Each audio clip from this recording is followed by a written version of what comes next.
Hola, ¿qué tal? ¿Cómo están? Un gusto saludarlos. Bienvenidos a una nueva edición de Encuentro Central. En la noche de hoy estaremos recibiendo a Iván González, coordinador político de la Confederación Sindical de las Américas, que desde hace un tiempo tiene su sede central aquí en Montevideo. Con él estaremos hablando de los desafíos que se le presenta al sindicalismo en América Latina.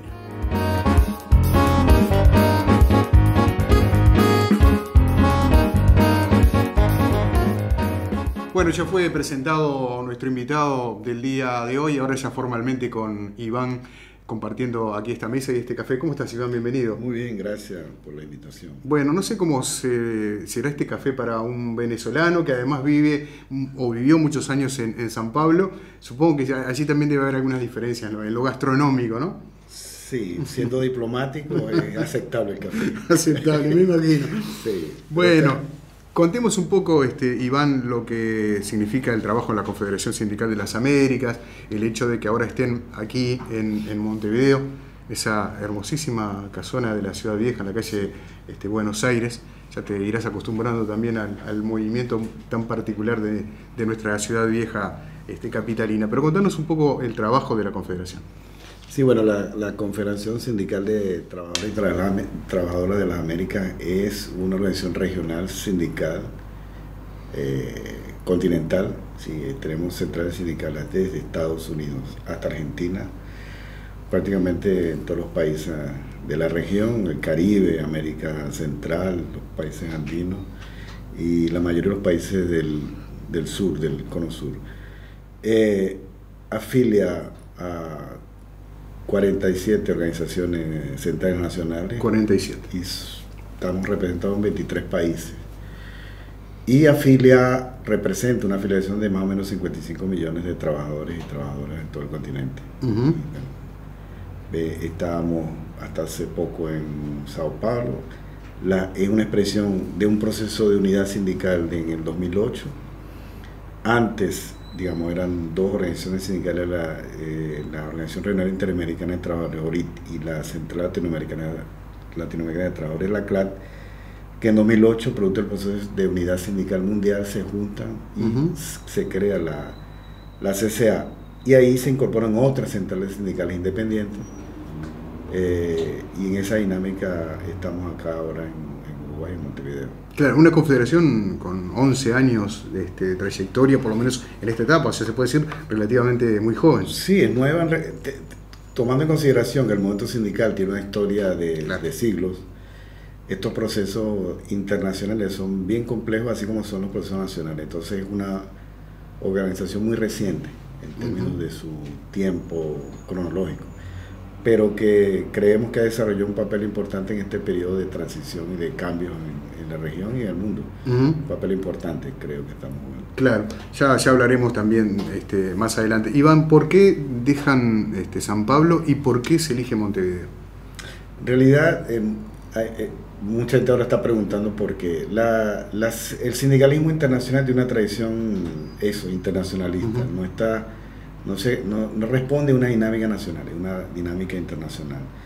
Y desde el 2016-17, la realidad en Brasil empezó a tener un impacto sobre nuestra dinámica que se profundiza con el golpe de la presidenta Dilma Rousseff y crea una serie de problemas para el funcionamiento normal de la organización. Dificultades en términos de la administración, de operación financiera.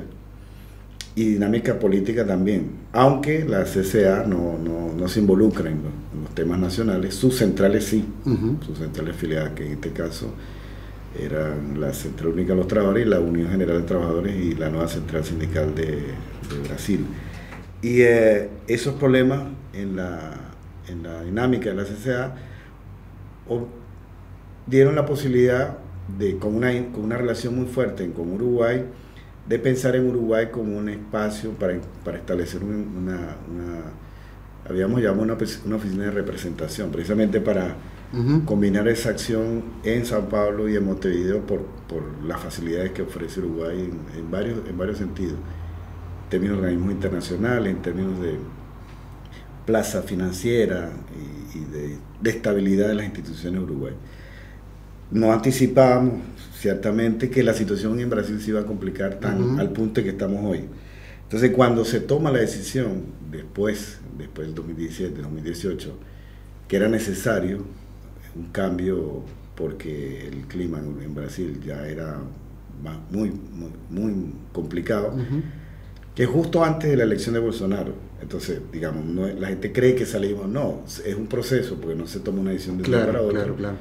Pero evidentemente el cuadro brasileño hoy es mucho más delicado que en el 2017 cuando empezamos el análisis, pero ya había una decisión de que Uruguay podría ser ese escenario. Y Montevideo porque, ya lo dije, hay una estabilidad de las instituciones uruguayas en términos de respeto a la democracia, equilibrio de poderes, es una isla en términos de la inestabilidad que hay en la región, y también en términos de operación, en términos financieros. Después tenemos un respaldo muy fuerte, institucional, primero el PIC-CNT, que no es afiliado nuestro, es importante decir. ¿Es llamativo eso? Porque mucha gente puede estar pensando, siguiendo tu relato, bueno, y vinieron acá por una enorme relación de contacto con el PIC-CNT, integrante también de la Confederación. ¿No lo es? No, no lo es, de hecho, no es, y no tenemos ninguna intención de que el PIC-CNT, por esta presencia nuestra, sea relacionado a eso.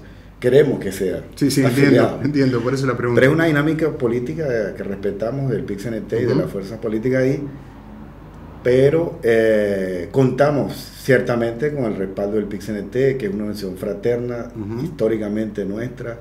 El PIC-CNT, decimos muchas veces que tiene una presencia, una influencia en la CCA mayor que sus afiliadas, por la experiencia y por la fortaleza del sindicalismo uruguayo, por lo que hemos aprendido y nos han enseñado en términos de unidad, pero también de otras agendas importantes. Entonces, sin el respaldo político, digamos, de la fuerza que compone el directorio del PIC-CNT no sería posible.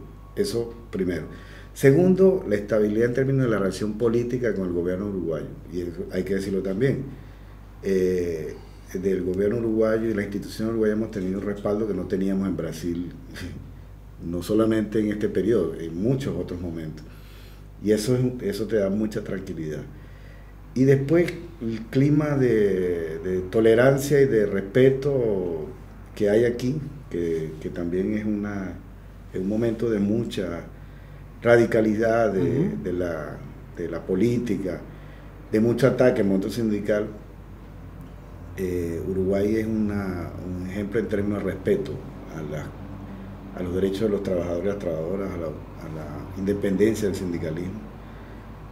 Y en términos generales, creemos que es una democracia que funciona, con los efectos que pueda tener cualquier otra democracia, pero ahora valoramos mucho. Entonces, Uruguay por eso fue el destino para venir a la CCA, de venir de Brasil aquí. Bien, ya estaremos repasando lo que sucede con la actividad sindical en otros países del continente, pero me gustaría, ya que estamos hablando de Brasil, quedarnos en Brasil y que me contaras un poco cómo se está viviendo hoy esa realidad, porque hablas de un Bolsonaro en su momento que no había llegado al gobierno, pero ahora ya está instalado y ya de alguna manera ha desplegado lo que ha sido, bueno, el avance de las fuerzas más vinculadas a la derecha, más vinculadas al antiprogresismo de alguna manera. No sé si esa es la visión que tú tienes hoy de la realidad. Realmente Bolsonaro es el punto máximo de una estrategia en Brasil de desmantelamiento de la democracia. Sí.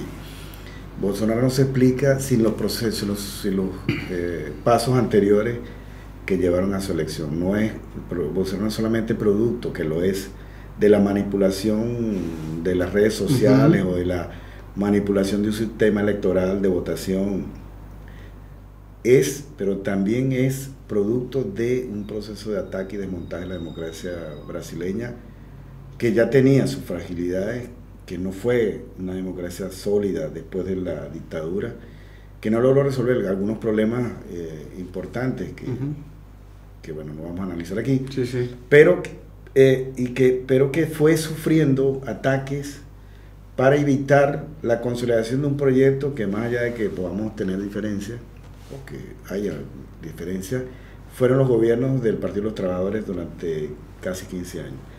esa intención de impedir la continuidad de un gobierno del PT, sea por la candidatura de Lula o de cualquier otra figura, es lo que hace que desde antes del fin del mandato de Dilma Rousseff empiece un ataque. Y ese ataque fue articulado y coordinado por las fuerzas conservadoras, por los partidos de derecha, por la fuerza de mercado. Si hay una crisis que se tiene que parar por un lado, y eso origina un nivel de enfrentamiento y de radicalización de la política brasileña.